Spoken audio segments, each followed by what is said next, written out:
Okay, friends, real quick, just to wrap up a couple loose ends. First thing you may have noticed, maybe you didn't, all the data we dealt with in these videos was discrete, which means it's countable. Dollars, number of roles, things like that. You can have distributions on continuous data too, and we will with the normal distribution, which is 2 topics from now.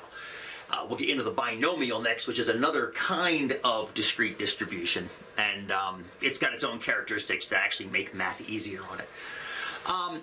We just did a number of examples using Excel to set up the distributions and then average them.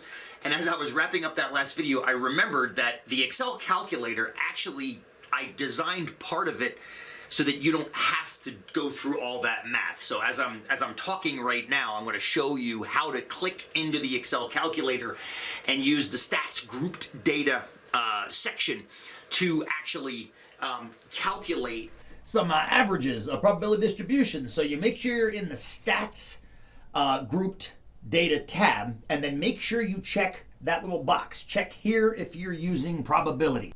Then it's just a matter of putting the distribution in. Now there's some other stuff in the way. We're going to clear all that out, but I'm going to start with that. There's the negative 756. I actually typed that in just as negative 12 times 63. And then you put the probabilities in there from the actuarial tables, the chance of dying and then the chance of living right above it. And then the last thing you have to do is clear out all the other superfluous data underneath, and there's the average right there. And that's about it.